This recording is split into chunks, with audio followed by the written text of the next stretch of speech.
Welcome back to the channel, everybody. I'm Amber, and today we are playing with Mass Effect Legendary Edition. We have just completed our run-through on Feros, so we're going to go around and chat with all of our crewmates and see if they've got anything new to say.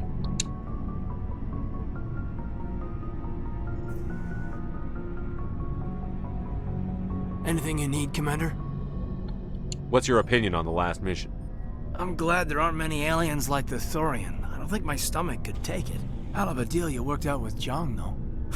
If I ever get a speeding ticket, I want you to be my advocate.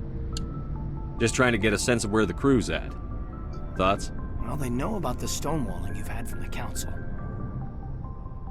And what do they think? They're on your side. They're pissed about the resistance we're getting, especially from our side. I'll have a better handle on all of it when my head stops hurting. Another L2 flare-up. Ever thought about going back under the knife? Maybe get an upgrade? No thanks, Commander. One slip and you can't remember your own name. The L2s spike higher anyway. My abilities would drop with pain-free L3s. That'd be a cold day before I turn myself over to a Canadic subsidiary. You distrust them that much? You know the records about the biotic training out on Jump Zero? They're all classified, because the Alliance made mistakes. After first contact, Canadics was set up to track Element Zero exposures and develop implants for humans. Once we had an embassy on the Citadel, Canadics could bring in experts, instead of taking it slow. Is there some reason we couldn't learn it on our own? They didn't know where to start. Hell, it took a couple of years to even link biotics and EZO. Forget trying to get the kids to move stuff. They had trouble just helping them not break their own limbs. And their choice of teachers didn't help much. The only experts would have to be aliens. Dead on. Turians, actually. That's why Canadics kept it a secret. They were afraid of what people back home would think, asking the Turians for help when we just fought a war with them. The Asari would have been more acceptable than the Turians. Yes, but the company didn't go through the Citadel. It would have made Earth look weak, so they discreetly hired some Turian mercenaries. Get your knuckles rapped a few times, Lieutenant? Yeah, you could say that. Our instructor was a Turian by the name of Commander Vernus. A real hard-ass. He basically had a free pass to break us if it would turn out a decent biotic. Kind of spiraled from there, Commander. Well, you're a hell of a biotic, though. He must have done something right. Well, I got to where I am because I took initiative. Good or bad, I own that. Pretty much despite Canadics. Anyway, this is ancient stuff. I walked it off a long time ago. I should get back to my duties, Commander. We're here to make history, not rehash it. We'll talk another time, Lieutenant. Commander? Alright, let's go ahead and check in with Miara. And while we're at it, don't forget to like, share, and subscribe so you don't miss any of our playthrough of Mass Effect Legendary Edition.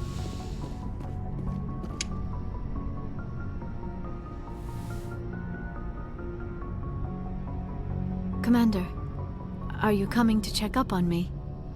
You look much better. How are you feeling? Dr. Chakwas assures me I am going to be fine. I was impressed with her knowledge of Asari physiology. You're in good hands. Dr. Chakwas knows what she's doing. I get the feeling you want to ask me something, Commander. Maybe we could pick up where we left off. You were telling me about your interest in the Protheans. Actually, I think I was talking about my interest in you, and making a fool of myself in the process. As I said, I am not used to dealing with people, especially humans. I did not really know much about your species when we first met, Shepard. I found it hard to take humanity seriously. Your kind always seemed so rushed and high-strung. Has your opinion changed at all? It has. I have been watching you and your crew. It has taught me a lot about your species. You humans are creatures of action. You pursue your goals with an almost indomitable determination. It is an admirable trait, but also an intimidating one. You can't argue with results. No, but there are consequences. Unfortunately, the rest of the galaxy sees humanity as a bully. You run over anyone who gets in your way. It is up to people like you to change their minds, Shepard. Why me? There is a reason the Council chose you to become a Spectre. They saw something special in you. The best of what humanity has to offer. I looked into your history. I know what you did on Torfin. I cannot even imagine how horrible that must have been, but you did what had to be done. Why are you so interested in me? I wanted to know more about you, to understand what made you into the man you are. There is something compelling about you, Shepard. You're interested in me because of my visions. You just want to know more about the Protheans. I admit, your connection to the Protheans had something to do with my initial interest, but it has grown beyond that. You intrigue me, Shepard, but I was not sure if it was appropriate to act on my feelings. I thought there might already be a relationship between you and Chief Williams. How could you and I have a relationship? We're not even the same species. Asari and humans are physiologically compatible in most ways, Commander. Of course, a relationship must involve more than mere physical contact. There must also be an emotional and spiritual connection between us. Our species may be different, but there are many things we could share. But none of this matters if you are already involved in a serious relationship with Chief Williams. Williams and I are just friends, nothing more. My mistake, then. I am not as adept at understanding human relationships as I thought. But what about us, Shepard? Is there a mutual attraction, or was I wrong about that too? No, you were right. There is something between us. I knew it, and I knew you felt it too. But does this not seem rather strange? Why do I feel so close to you? We have only known each other a short time. We are from two different species. We have almost nothing in common. This makes no sense. Quit thinking like a scientist. Logic doesn't work when it comes to relationships. Just let yourself get swept up in the storm. You make it sound so chaotic, so dangerous. Don't tell me a little danger puts you off. This is all a bit overwhelming. I am not used to this. I need some time. Take all the time you need, Liara. I'll be here. Thank you, Shepard. Let's just talk about something else for now. I should go. Goodbye, Shepard. Alright. We're gonna swing upstairs real quick to check in with Joker. And then we'll head downstairs to get everybody else.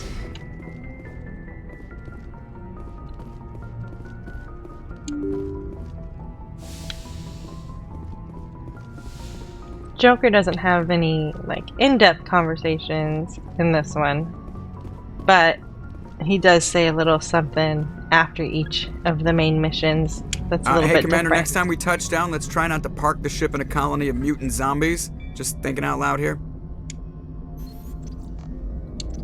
I have to go. Alright, see ya. Yeah, just that. Just little one-liners, but I like them, so I want to make sure I got it before we moved on.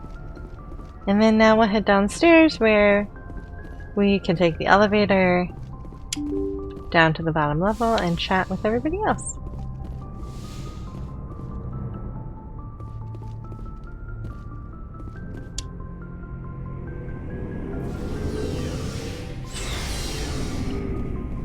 Actually, let's start with Tali down here. And then we'll circle around. Shepard, I'm glad you're here. Good to see you smiling again, so to speak. I'm sleeping much better now. I guess I'm getting used to how quiet your ship is. I still think a lot about my pilgrimage, though. I know Steren's our top priority, but with all the worlds we go to, I was hoping to find something to bring back to the flotilla. What are you hoping to find? Usually, people bring back something like a derelict ship we can use for salvage, but I need something bigger. There's a lot expected of me. What's so special about you? It's my father. He's the senior member of the Admiralty Board. He's one of only 5 people who can overrule the decisions of the Conclave for the good of the migrant fleet. My father is responsible for the lives of 17 million people. Our entire race is in his hands, and I'm his only child. So are you some kind of heir to the Quarian throne or something? No, it doesn't work that way. My father's position isn't hereditary. I'll probably never serve on the Admiralty Board myself. Officially, I'm just the same as any other citizen. But it doesn't work that way in practice. People have always treated me differently because of who my father is. You must get all kinds of special privileges. I probably had it easier than most growing up, but it's not all good. People like my father have enemies, and they're not above using me to get to him. Why didn't you tell me this before? I guess I'm just tired of people judging me because of who my father is. Everyone's waiting for me to do something great on my pilgrimage, something that will forever change our lives for the better. If I don't, it's like I failed, and that reflects badly on both me and my father. What would you need to bring back to make everyone happy? Something that would help us better understand the Geth. They've changed significantly since the exile. They've continued to evolve. We've done our best to study them, but it's not easy. They're very reclusive. Until recently, they never went beyond the borders of the Veil. And all the Geth we run into now are under Saren's control. We'd need to find Geth operating on their own, independently. But I don't want this to get in the way of our mission, Shepard. First, we stop Saren. Then I'll worry about my own problems. What was your father like? It wasn't easy growing up as the daughter of one of the Admiralty. Even before he joined the board, he was a prominent figure. People looked to him for leadership. He had to set an example, and he expected the same of his daughter. Plus, he was pretty strict, a military man through and through. He never allowed me to settle for anything less than excellence. As a kid, I sometimes felt like he was pushing me too hard. But now I'm old enough to appreciate what he taught me. The world doesn't owe us anything. If we want something in life, we have to earn it. Where was your mother in all this? Mother was around, but she always seemed to kind of blend into the background. Almost like she was overshadowed by my father. He tends to do that to people. She passed on about 5 years ago. Some airborne virus that swept through the fleet. Happens sometimes when the filters start to break down. I think my father took it pretty hard. After she was gone, he became even more focused on his work. I think that was his way of dealing with the grief. Sounds like a tough upbringing. You don't resent your father at all? Like I said, it wasn't easy. My father's not the kind of person you bond with. And he wasn't around all that much. Too busy. People counted on him, and he took his duties seriously. Even when he was around, he always seemed a bit distant. Like his mind was always somewhere else. Come to think of it, I can't ever remember seeing him smile. Not once. It's like he was always weighed down by all that responsibility. I mean, I know he cares about me, but he never really showed it, not in the usual way. I guess the best thing I can say about my father is that I respect him. I want to talk about something else. Like what? I should go. See you later. It's been a while since I really listened to some of this, and it's so interesting how much of this really is followed up on in the later games. That so much thought is put into these details. What do you want, Shepard? Why did you become a mercenary? Lots of reasons. Such as? Such as, I needed to get out of our system. I needed to eat. I needed to survive. Why not stay and help your people? I tried to help. That's why I had to leave. What happened? I was betrayed. I was head of a small tribe. We were trying to restore order after the war, but the other tribes were against us. They followed Jared, one of the few warlords who survived the war with the Turians. But he was old, and so were his ideas. He wanted to continue the war. He wanted us to fight. Turians, Solarians, each other. It didn't matter who, as long as we were fighting. What did you want? I just wanted Jared to shut up, to stop his ranting. I wanted him to stop leading the tribes astray. But he couldn't understand how much things had changed. We didn't have the numbers to go to war. Even if we did, The genophage made sure we couldn't replenish our numbers fast enough.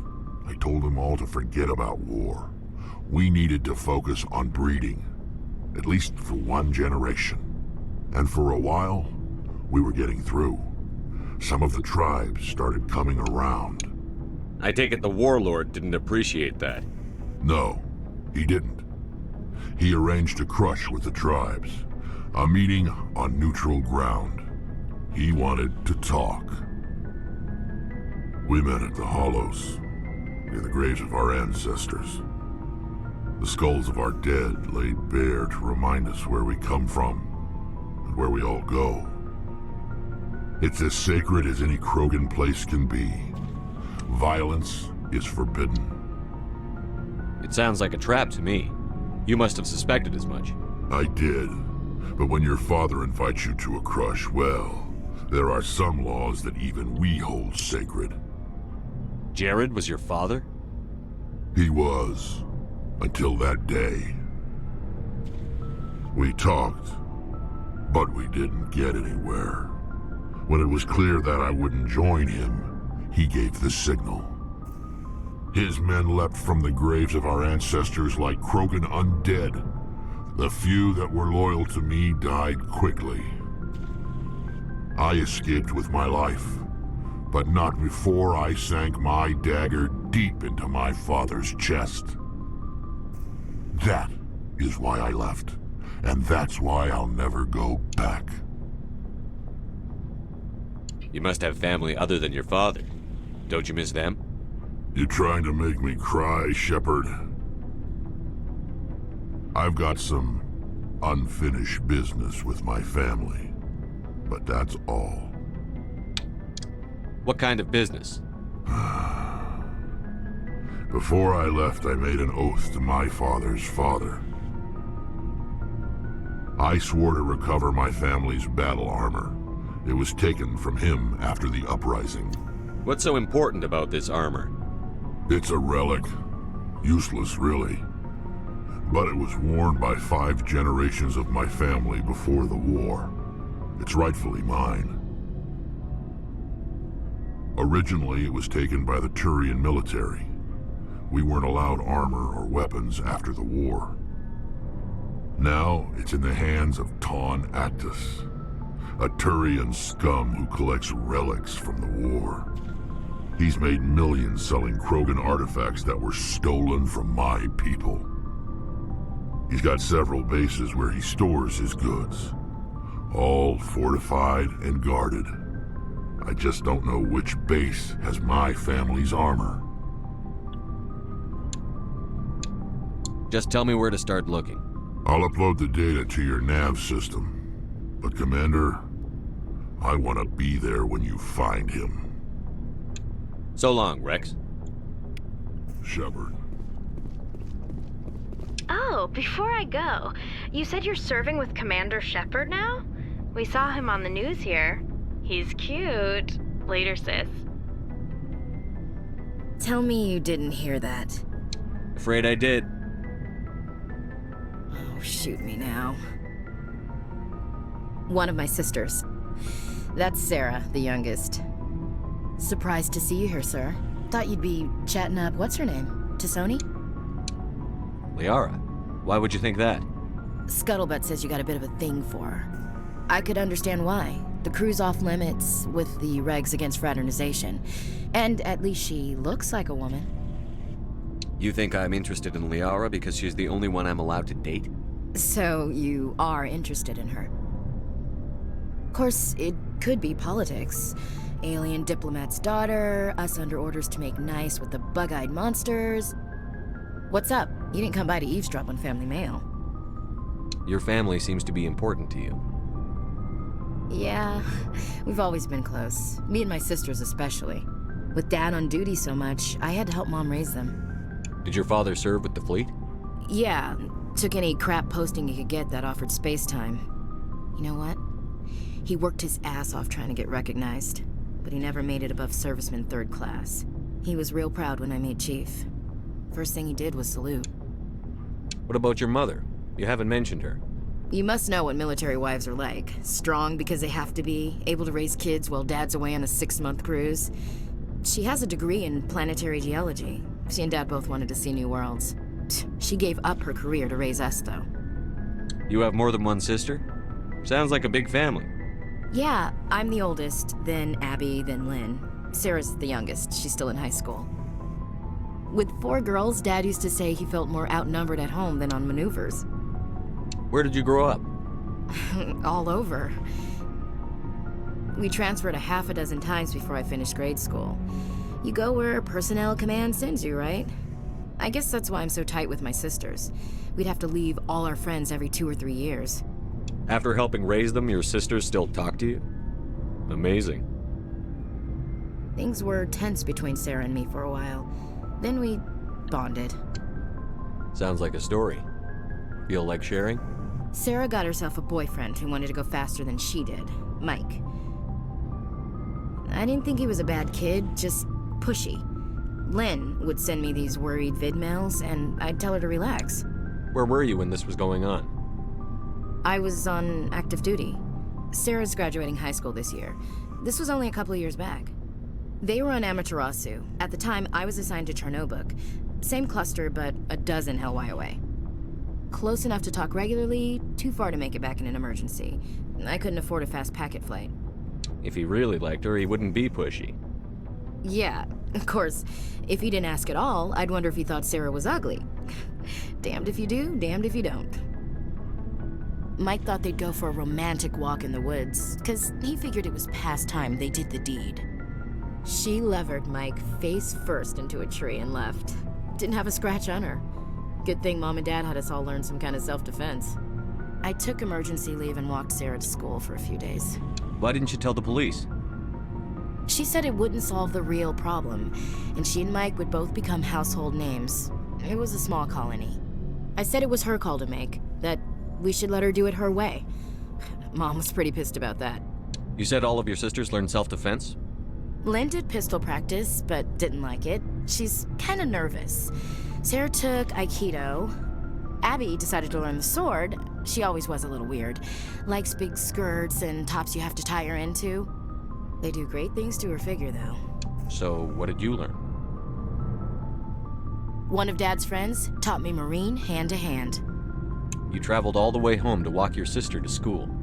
It was only a dozen light years, like a day's cruise. It's not like I was going to Earth or something. My last day out, Mike was waiting for us. Sarah had told her friends, so everyone at school knew what he did. He wasn't happy. I wanted to snap him in half, but Sarah gave me this look, this let me handle it, I need to do this alone look.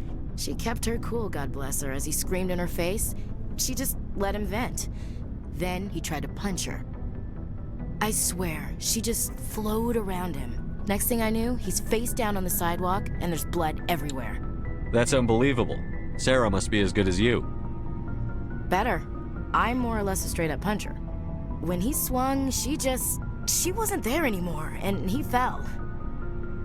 She helped him stop the bleeding and had me call an ambulance. She told the paramedics he fell. Before they took him to the hospital, Mike touched Sarah's arm. I thought he was gonna end up on the ground again. But he hung his head, whispered, "I'm sorry," and started crying. And she hugged him. The Williams women are a decisive bunch, Commander. We do things when we're ready. Not before, not after. Your sister's something else. But you didn't mention your father at all. Was he on deployment? Dad always wanted to serve in space, but he wanted us to have real ground under our feet. He'd say, space is beautiful, but you can't raise a family there. I cannot rest from travel. I will drink life to the lees. All times I've enjoyed greatly, have suffered greatly, both with those that loved me and alone. For always roaming with a hungry heart, much have I seen and known, cities of men and manners, climates, councils, governments. I never thought I'd hear you reciting poetry. Just because I can drill you between the eyes at 100 meters doesn't mean I can't like sensitive stuff. Just don't spread it around. Ulysses was my dad's favorite poem. Every time he shipped out, he recorded me reading it. He had a dozen versions when he retired. Does he still like it? I sure hope so. I read it to his grave every time I go home. Dad passed on a few years back. He's probably still watching, though. So behave. You mean from wherever we go after death? Dead on, Skipper. He's with God now. That's not a problem with you, is it? That I believe in God? You know that old saw, there's never an atheist in a foxhole? I've been in a lot of foxholes. Yeah, I guess you have. I've met a few people who were really weirded out by my faith. Because I work in space, I can't believe in a higher power? Jeez. Hello, have you people looked out the window? How can you look at this galaxy and not believe in something? I should get back to my duties. Didn't mean to take up so much of your time. What's your opinion on the last mission? Gotta admire those colonials. That's about the worst place for a colony I've ever seen. Given the option, I'd get the hell out of Dodge. We'll talk later, Williams. Looking forward to it, Skipper. Commander, good to see you. You've been with CSEC a while. Have you seen much action? Well, not as much as you, but yeah, I've seen some interesting things. I'll bet you have. Anything in particular that stands out? I remember this Solarian geneticist I was sent to investigate. That case was a bit disturbing. What happened? Why were you investigating them? I was tasked with tracking black market trade on the Citadel. Most of it harmless, nothing I needed to pursue. But during the course of my investigation, I noticed an increase in the trade of body parts, organs mostly. We usually get a few of those, but not the numbers I was seeing. We weren't sure if there was a new black market lab or if some freak was harvesting organs from citizens. You've seen this before on the Citadel? Every so often, some lab sells unwanted parts through the black market, but they're not as bad as the psychos. I remember this one L-Corps diplomat we caught in my first year on the job. He was hacking people up and selling their organs. Had the station in a bit of a panic. But this case wasn't that clear-cut. Turns out there was more going on than we first realized. So how did you figure out what was happening? First, we got a hold of a sample and ran DNA tests. The weird thing was, the match led us to a Turian who was still alive and was very convinced he'd never lost his liver. After a bit of digging, I discovered this Turian worked briefly for Dr. Salion, the geneticist. So I went to his lab hoping to find evidence of cloned organ development, but there was nothing. No Solarian hearts, no Turian livers, not one Krogan testicle. You're kidding, right? Why would anyone want Krogan testicles? Some Krogan believe that testicle transplants can increase their virility, counteract the effects of the genophage. It doesn't work, but that doesn't stop them from buying. They'll pay up to 10,000 credits each. That's 40,000 for a full set. Somebody's making a killing out there. What did you do about the geneticist? I brought in some of his employees for interrogation, to see if I could get them to talk. While I was interviewing one of them, I came across something suspicious. Good thinking. Lackeys are always easier to scare. Exactly. Though in this case it paid off in a different way. One of my detainees started bleeding profusely during the interview. We offered to patch him up and he got frantic, freaked out. I ordered a full exam to find out what was going on. Our medics found incisions all over his body, some of them fresh. That was our big break. These people weren't just Dr. Salion's employees. They were test tubes. Walking, living test tubes. So he was growing spare parts in his own employees. Exactly. He cloned their organs right inside their own bodies. Then he harvested them and sold them off. Most of the victims were poor. He'd pay them each a small percentage of the sales, but only if the organs were good. Sometimes an organ wouldn't grow properly, so he'd just leave it in them. Most of them were a mess, but only on the inside, hidden so nobody could see it. I hope he got what he deserved. That's the worst part. We never caught him. Why not? What the hell happened? He ran, blew his lab, grabbed some of his employees, and headed for the nearest space dock. By the time I found out, his ship was already leaving. He threatened to kill his hostages if we tried to stop him. But you went after him anyway, right? I ordered Citadel Defense to shoot him down, but CSEC headquarters countermanded my order. They were worried about the hostages, worried about civilian casualties if the ship was destroyed so close to the Citadel. I told them those hostages were dead anyway. He just used them to make more organs. But they wouldn't listen. No wonder you hated it there. Those idiots just let him fly away. Yes, they did. I went to Palin and told him what I thought of him and his policies. He said if I didn't like it, I could quit. Well, I almost did.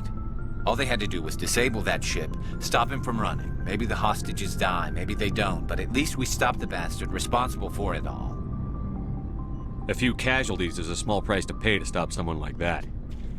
Yeah, exactly. I mean, those hostages might be wishing they'd died by now anyway. Just wish I could have stopped him. That's all. Do you have any idea what happened to Dr. Salion? I sent out feelers from time to time, hoping to find something. I thought I'd found him a while back. He changed ships and changed his name to Dr. Hart, his idea of a joke, I guess. I told the military, but they weren't convinced it was him. I got the transponder frequency for his new ship, but I just can't get anyone to check it out. I'll check out the coordinates when I get a chance. I was hoping you'd say that. But Commander, take me with you when you go. If it's Salion, I want to be there when you find him.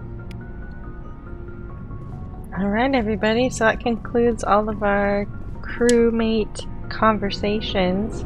We're going to go ahead now and work on doing some of these side quests. So make sure that you check out our next video for that. Like, share, and subscribe so you don't miss out, and we'll see you next time. Bye folks.